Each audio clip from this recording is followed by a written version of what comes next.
तथा सुप्रभात। उज्यालो रेडियो नेटवर्कसँगै उज्यालो अनलाइन र मोबाइल एप्लिकेशनबाट एकसाथ प्रसारण भइरहेको काया कैरनमा तपाईंलाई साथी मदन पौड्यालसँगै दिपा तिमल सिन्हाको स्वागत छ। आज 2080 साल साउन 21 गते आइतबार, अधिक साउन कृष्ण पक्षको पञ्चमी तिथि, सन् 2023 अगस्त 6 तारिक।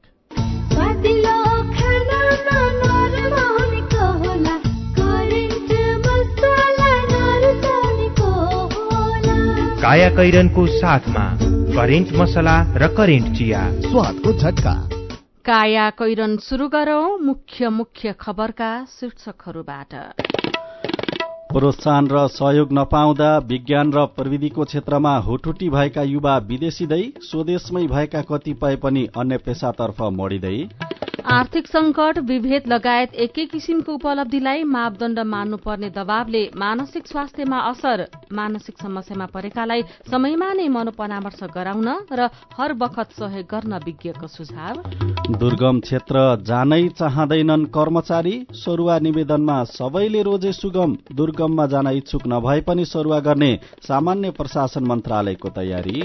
भारतले प्रक्षेपण गरेको चन्द्रमा प्रवेश, जलभण्डारको अवस्था र भविष्यमा हुन सक्ने बसोबासको योजना बनाउन उपयोगी हुन सक्ने। र महिला विश्वकप फुटबलमा आज नेदरल्याण्ड्स र दक्षिण अफ्रिका तथा स्वीडेन र अमेरिका खेल्दै। काया कैरनमा अब खबरको सिलसिला। 3 वर्ष अघि मोहन तामाङ, उज्जवल ढकाल लगायत युवा इन्जिनियरहरूको समूह विश्वकै ठूलो रकेट इन्जिनियरिङ प्रतियोगिता स्पेसपोर्ट अमेरिका कपमा छनौट भयो। त्यसपछि उनीहरू नेपालमै रकेट बनाएर उडाउने तयारीमा लागे। सन् 2021 मार्चमा धनुषाको विमानमा उनीहरूले नेपाली सेनासँगको सहकार्यमा पहिलो पटक आरम्भ र गरूडा नामक रकेटको परीक्षण समेत गरे।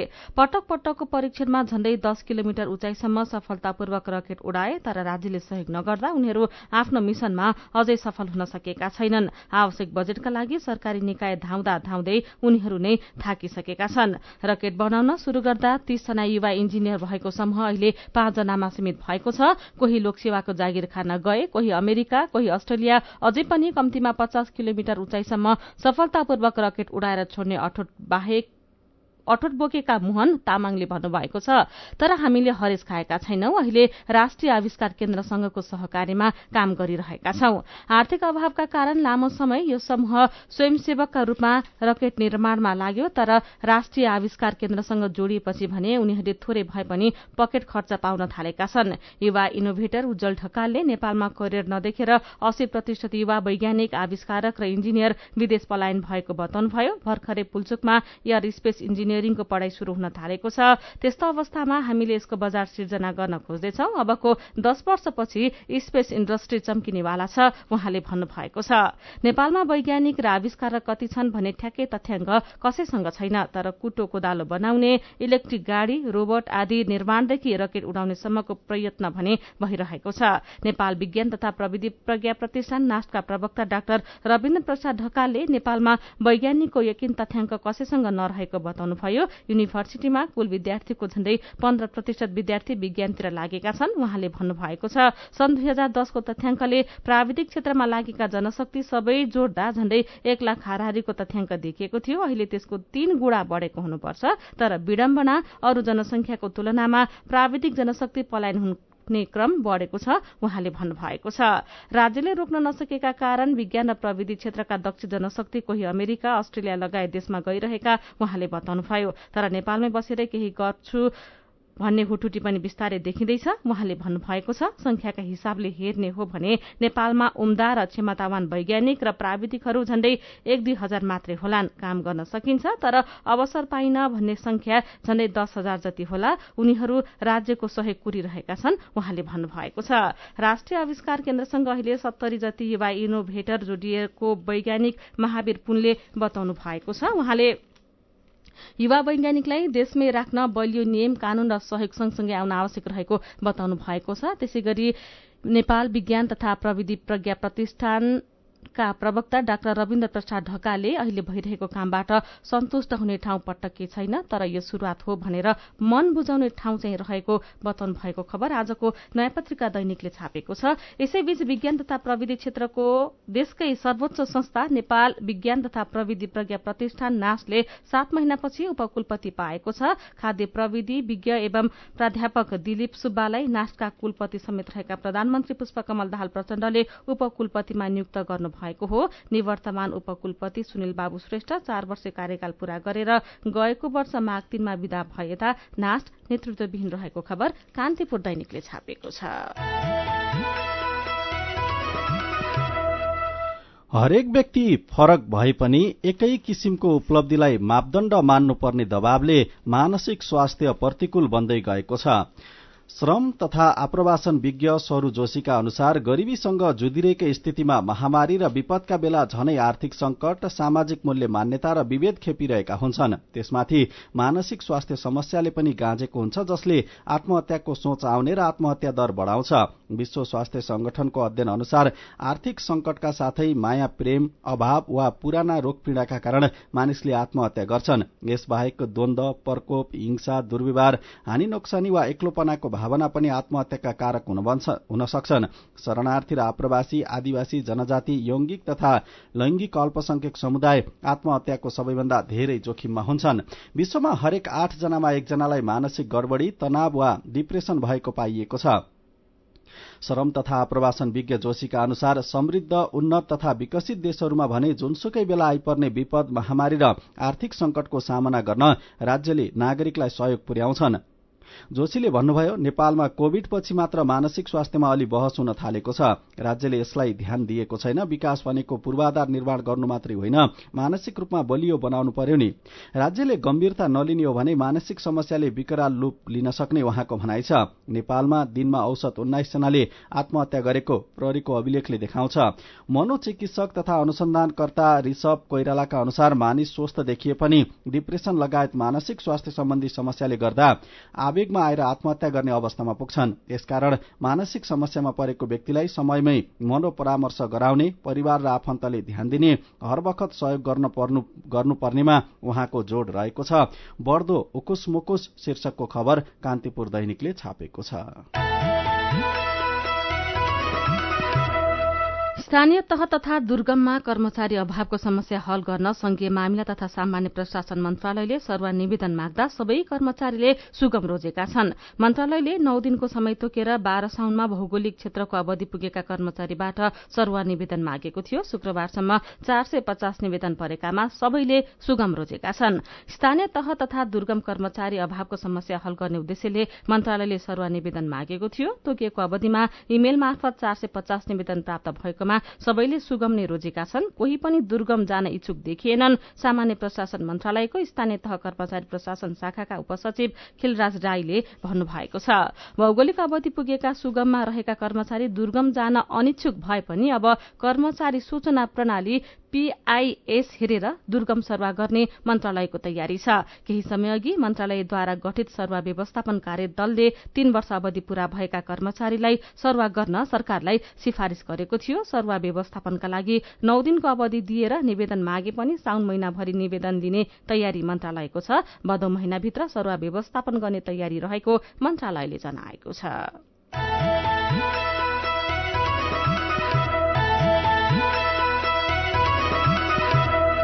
उज्यालो रेडियो नेटवर्कसँगै उज्यालो अनलाइन र मोबाइल एप्लिकेशनमा प्रसारण भइरहेको काया कैरनमा तपाईंलाई फेरि स्वागत छ। यतिन्जेल हामीले प्रोत्साहन र सहयोग नपाउँदा विज्ञान र प्रविधिका क्षेत्रमा हुटुटी भएका युवा विदेशिँदै स्वदेशमै भएका कतिपय पनि अन्य पेशातर्फ मोडिँदै मानसिक समस्यामा परेकालाई समयमा नै मनोपरामर्श गराउन र हर वखत सहयोग गर्न विज्ञको सुझाव। दुर्गम क्षेत्र जाने चाहँदैनन् कर्मचारी, सरुवा निवेदनमा सबैले रोजे सुगम लगायतका खबर प्रस्तुत गर्यौं। अब बाँकी खबर। बालुवाटारको ललिता निवास र त्यसले चर्चेको सरकारी जग्गा भूमाफियाबाट खरिद गरेको तर हिनामिनाका कुनै प्रक्रियामा नदेखिएको व्यक्तिले स्वेच्छाले फिर्ता गरे उनीहरू विरूद्ध मुद्दा नचल्ने भएको छ।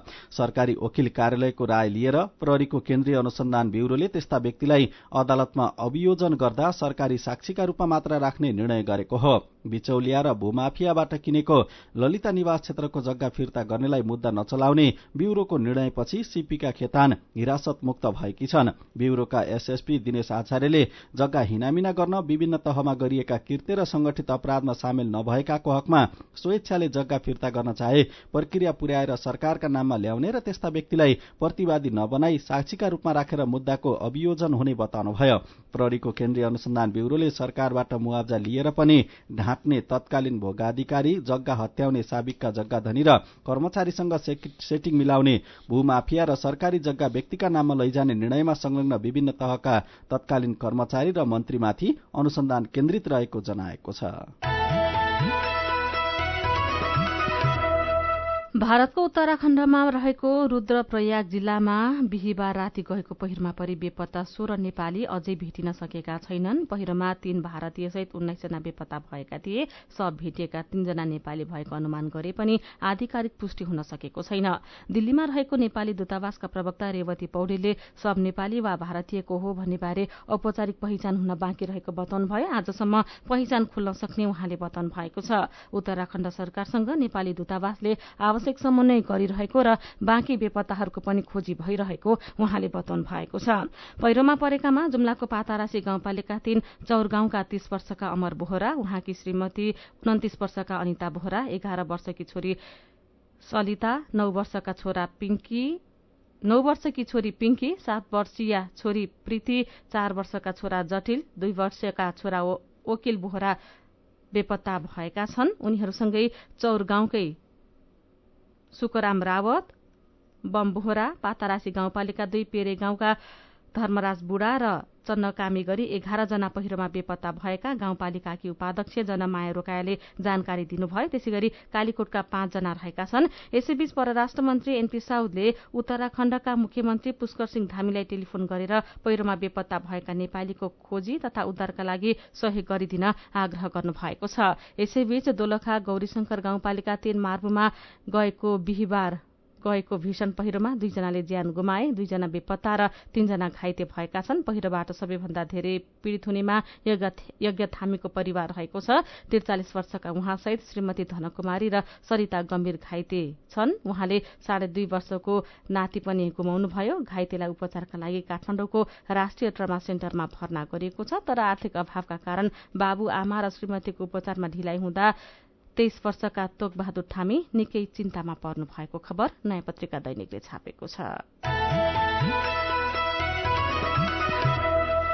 देशका अरू ठाउँमा जस्तै लमजुङमा पनि गाई पालनमा किसानको आकर्षण बढ्दै गएको छ। उत्पादन स्थानीय स्तरमा खपत हुने र मूल्य पनि राम्रो पाउने भएकाले किसानको आकर्षण बढ्दो छ। जिल्लाका कतिपय पालिकाले किसानलाई उत्पादनमा आधारित रहेर अनुदानको समेत व्यवस्था गरेका छन्। लमजुङका उज्यालो सहकर्मी श्याम शीतल परियारको रिपोर्ट। उमेरले 5 दशक नागिसक्यो तर जो जाँगरमा कमी आएको छैन लमजुङ राइनस नगरपालिका 6 स्याउलीका दुर्गा बहादुर तामाङको। घाम उदाएदेखि अस्ताएसम्म फार्ममा पालिएका गाईकै शहरमै व्यस्त हुनुहुन्छ उहाँ। शीतल गाई फार्म दर्ता गरी गाई पालनमा निरन्तर लाग्नु भएका किसान तामाङसँग दूध बिक्रीबाट मासिक लाखौं कमाएको अनुभव छ। अहिले दैनिक 40 लिटर हाराहारीमा दूध उत्पादन हुँदै आएको छ। गाई पालनकै लागि उहाँले 36 रोपनी क्षेत्रफल जमिनमा विभिन्न थरीका घाँस समेत लगाउनु भएको छ। घर गाउँमै बसेर गाई पालन व्यवसायबाट राम्रो आर्जन गरी सजिलै गुजारा चलाउन सकिने उहाँको अनुभव छ। बाहिर विदेशमा जेडी 8 घण्टा 10 घण्टा 12 घण्टा त्यसरी खट्न पर्दैन। यहाँ सिर्फ 4 घण्टा एकजना 4 घण्टा 5 घण्टा खटिदिने हो भने धेरै राम्रो आम्दानी दिन सक्छ। राइनस नगरपालिका क्षेत्रमा उहाँ जस्तै अरू धेरै किसान गाई पालनमा लागेका छन्। राइनस नगरपालिकाले उत्पादनमा आधारित रहेर अनुदानको व्यवस्था गरेसँगै यस व्यवसायमा किसानको आकर्षणसँगै दूध उत्पादन पनि बढ़िरहेको छ भन्नुहुन्छ राइनस नगरपालिकाका प्रमुख प्रशासकीय अधिकृत गोकर्णराज सुवेल। लमजुङको राइनस नगरपालिकामा सरपञ्च हारारीमा चाहिँ हाम्रो दुधालु गाईहरू छन् उपचारको लागि जिरिसले सङ्कलन केन्द्र स्थापना गरेको छ। त्यस कारणले यसमा अलिकति जनताको चाहना आवश्यकता चाहिँ महसुस गरेर जनता किसिमको आशा पलाएको अवस्था छ। लमजुङको मध्य नेपाल नगरपालिका, राइनस नगरपालिका, सुन्दरबजार नगरपालिका, बेसेसर नगरपालिका लगायतका पालिकाहरूका विभिन्न ठाउँमा व्यावसायिक रूपमा गाई पालन भइरहेको छ। भेटेरिनरी अस्पताल तथा पशु सेवा विज्ञ केन्द्र लमजुङका प्रमुख डाक्टर रूपेश श्रेष्ठ 13,034 वटा गाई मध्ये 12,000 जति दुधालु गाईहरू छन्। त्यसमध्ये पनि 20% भनेको 3,000 को हाराहारीमा उन्नत नस्लका गाईहरू पालन हुँदै आएको छ व्यावसायिक फार्महरूको मार्फत र वर्षभरिमा 5,000 मेट्रिक टन दुध उत्पादन हुन्छ।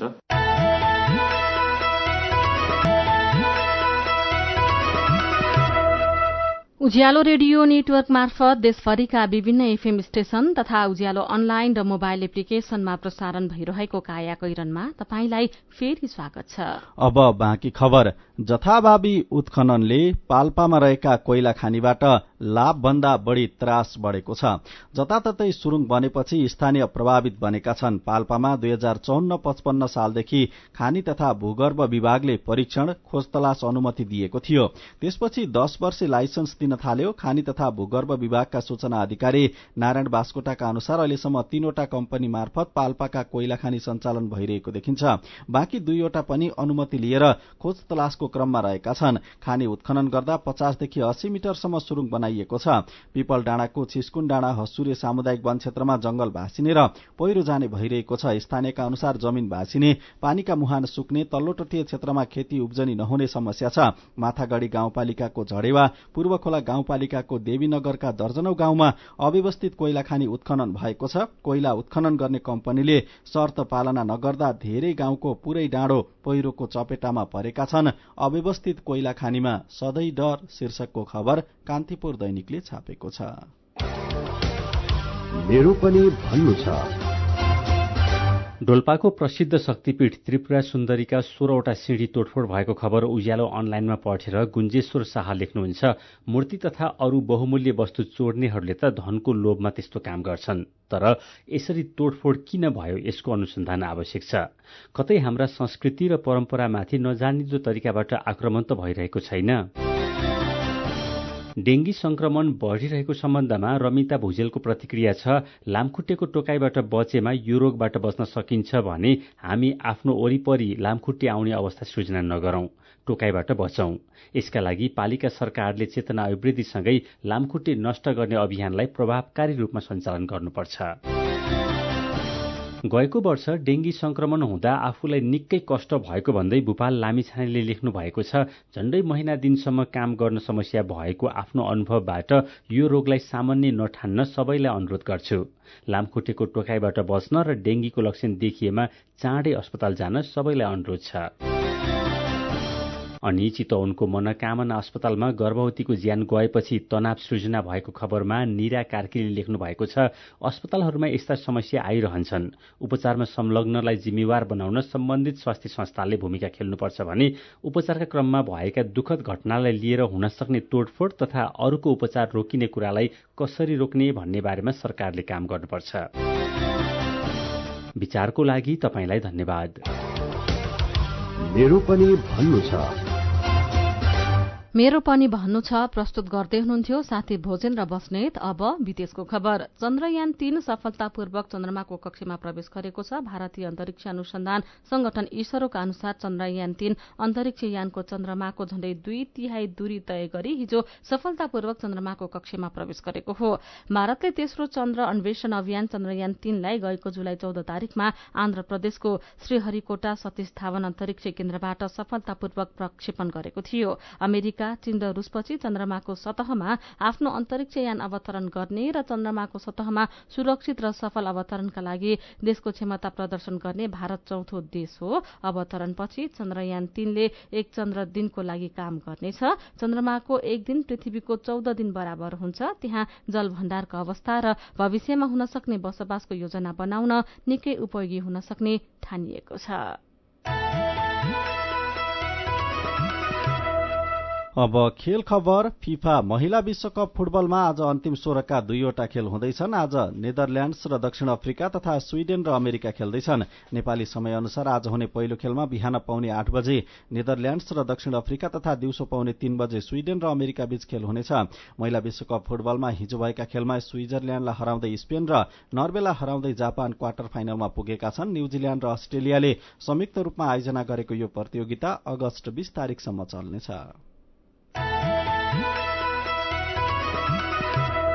अब खबर संक्षेपमा। महोत्तरीको पिपरा गाउँपालिका 3 की 32 वर्षकी काजल कुमारी दासलाई कथित बोक्सीको आरोपमा निर्घात कुटपिट गर्ने श्रीमान विनोद दास र उनकी पहिलो श्रीमती शीलादेवी पक्राउ परेका छन्। पीड़ित काजलले दिएको जाहेरीका आधारमा प्रहरीले उनीहरूलाई पक्राउ गरेको हो।